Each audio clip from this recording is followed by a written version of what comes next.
ఆక్వీడ్కి రావాలనుకున్న కారణం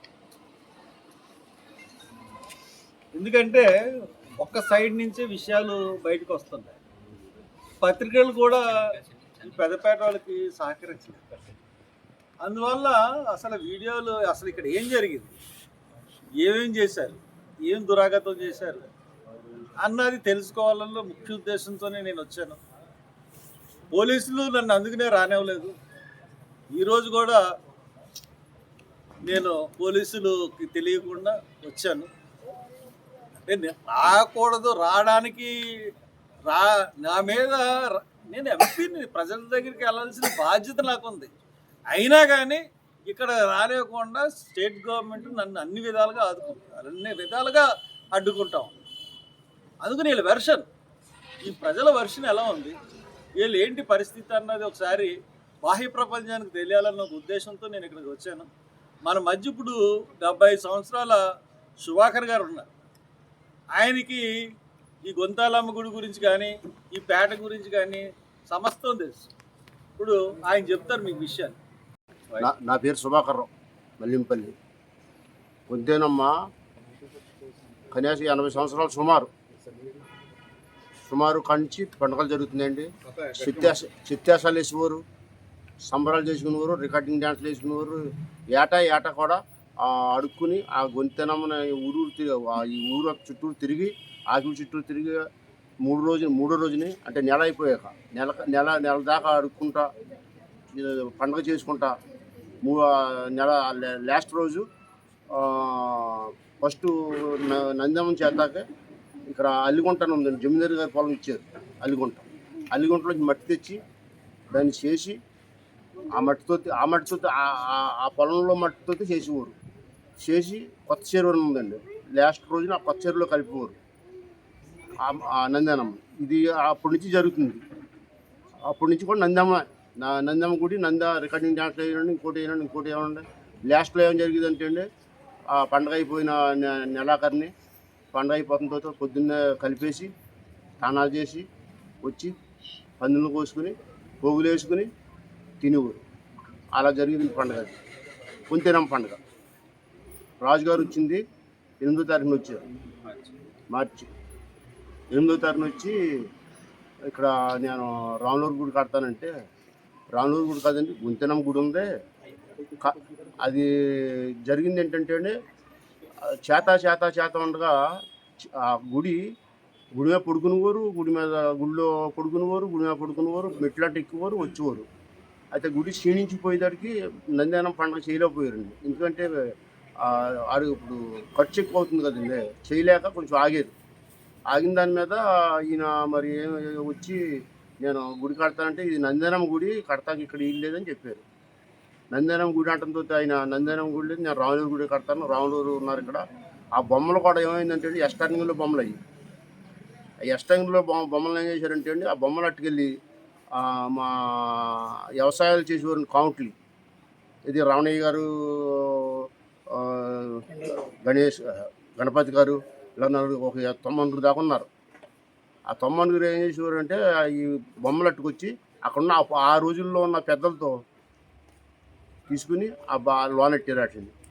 లోనెట్టినప్పుడు తీసుకుపోతాం, ఇదిగో తీసుకుపోతాం అంటేనే తీసుకెళ్ళలేదు. అప్పుడు దాకా అలా ఉంచేస్తే ఒక ఆయన వెంకటేశ్వరరావు అని అడిగాడు, ఇంటికి తీసుకెళ్ళకుండా ఉంటాయంటే తీసుకుపోతాం తీసుకెళ్ళలేదు ఆ బొమ్మల్ని.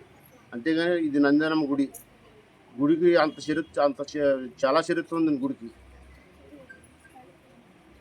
ఇంకా తర్వాత ఏం జరిగింది, రాజుగారు వచ్చారండి. రాజుగారు వచ్చిన తర్వాత నేను ఇక్కడ రాములూరు గుడి కడతానంటే, రాములూరు గుడి ఎలా కడతారండి, ఇక్కడ నందనమ్మ గుడి ఉంది, ఇక్కడ కడతాకి వెళ్ళేది అంటే, మీరు పండగ చేతలు కదంటే, పండగ చేతలు అంటే ఇప్పుడు నందనమ్మ గుడికి రాళ్ళు ఇచ్చుకున్నారండి ఆ రోజుల్లో.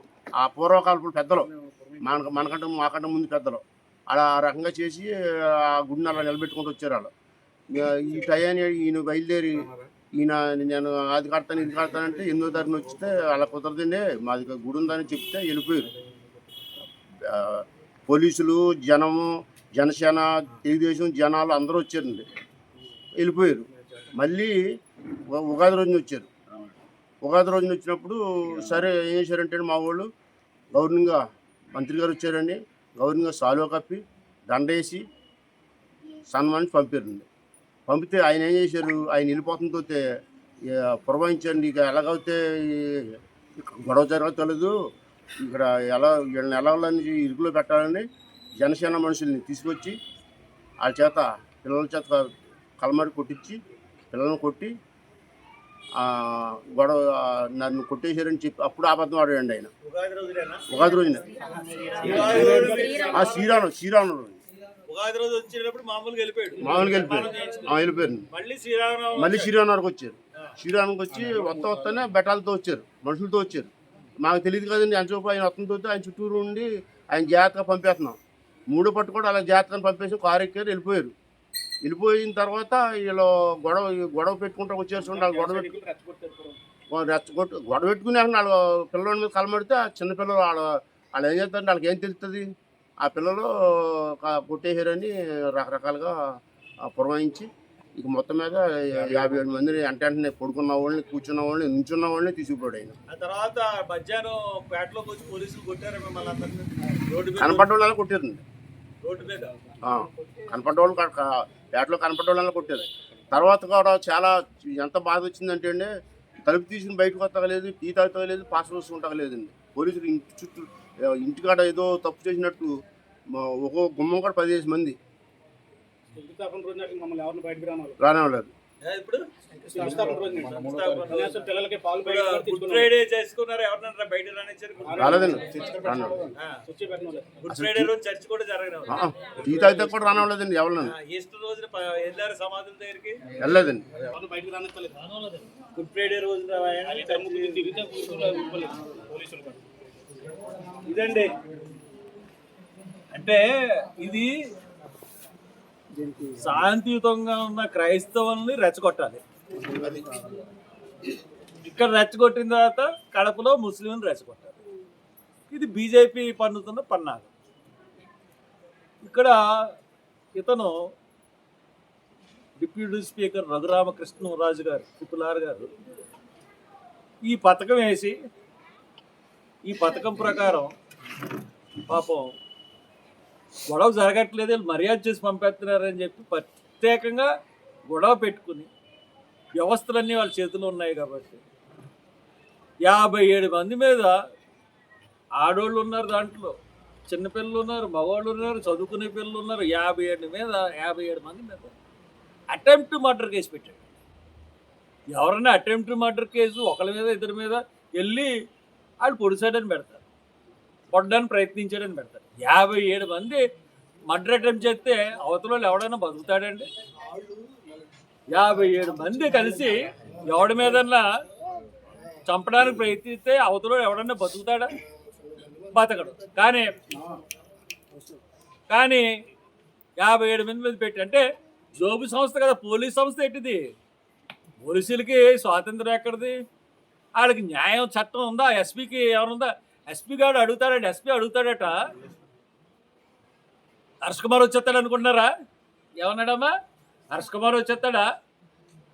వాళ్ళ తమ్ముడు వచ్చేస్తాడా? ఇప్పుడు నేను ఇక్కడికి వచ్చాను కదా, ఏమన్నా చేయగలిగారా? వచ్చాను. మీరు ప్రజాస్వామ్యాన్ని అపహారం చేయకండి. మీ వ్యవస్థ మీకు జరిగింది, పోలీసులు స్టేషన్లో మిమ్మల్ని దన్నారని చెప్పి అందరినీ కూడా అలా చేయిస్తే దానికి మూల్యం ఉంటుంది.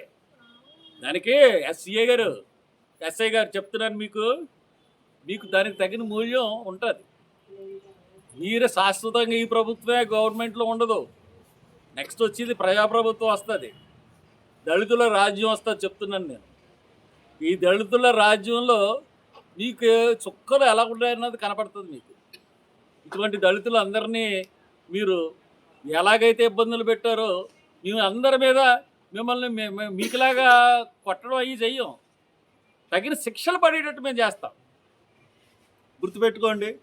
మీరు ఆకివీడు పెదపేట గ్రామం మీద కక్ష పెట్టుకుని మీకు వీళ్ళందరూ జగన్ గారికి ఓట్లు వేశారన్న ఒక భ్రమలో ఈ గ్రామం మీద కక్ష తీర్చుకునడానికి ప్రయత్నించారు, తీర్చుకోలేకపోయారు.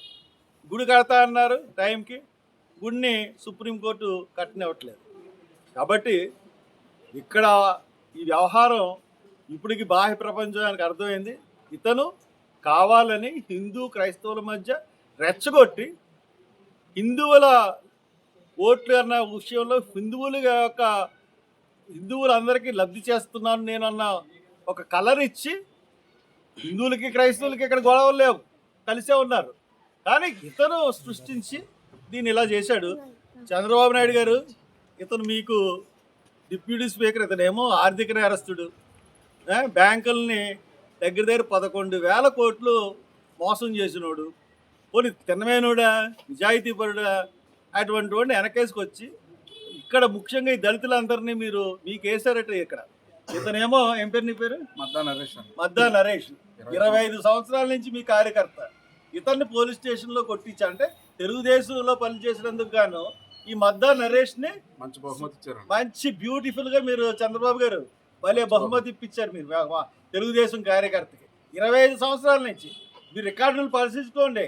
మద్దా నరేష్ ఉన్నవాడు తెలుగుదేశంలో 25 సంవత్సరాల నుంచి ఉన్నాడా లేదా అనేది పరిశీలించండి. మీకు రఘురామకృష్ణరాజు ఎప్పుడు వచ్చాడు? రఘురామకృష్ణ పాలిటిక్స్లో వచ్చింది జగన్కి నెంబర్ ఏది జగన్ కాల్ లిస్టులు తీసి వాళ్ళకి పేపర్లకు ఇవ్వడానికి అతను ఉపయోగపడ్డాడు. సిబిఐ వాళ్ళు చేసింది అలాగే పాలిటిక్స్లోకి ఒక లోఫర్ కింద, ఒక బ్రోకర్ కింద వచ్చాడు.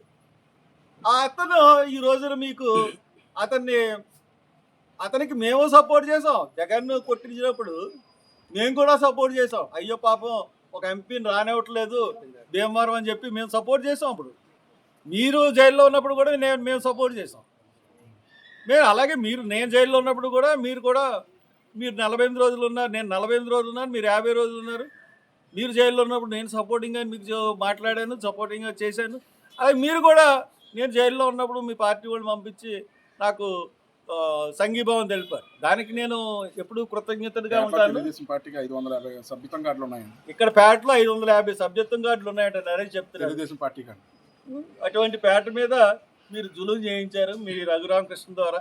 ఈ విషయాలన్నీ చెప్పాలన్న ఉద్దేశంతోనే నేను ఇక్కడ రావడం జరిగింది. ఇప్పుడు ధైర్యంగా నడుచుకుంటూ వెళ్తాను పేటలో వచ్చి. నాకు వచ్చిన పని అయిపోయింది. కాబట్టి మీరు ఒకసారి న్యాయాలేంటి, ఏం జరుగుతుంది ఇక్కడ అన్నది తెలుసుకుని ప్రవర్తించమని కోరుతా ఉన్నాను. Thank you.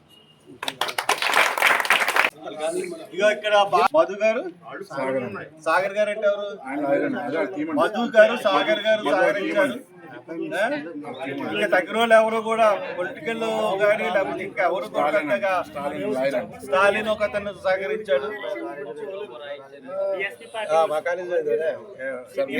పేట వాళ్ళే తప్పితే బిఎస్పీ పార్టీ వాళ్ళు ఆ రోజున బంధు అయినా కానీ రావడం జరిగింది, సహకరించారు. అంతే తప్పితే ఇంకెవరు సహకరించలేదు. ఇక్కడ జరిగేది కొంతమంది ఈ పేటకి సహాయం చేసేసినట్టు చెప్పుకుంటున్నారు కానీ అన్ని ఇదే. మధు గారికి మటుకు వీళ్ళందరూ కూడా థ్యాంక్స్ చెప్తున్నారు.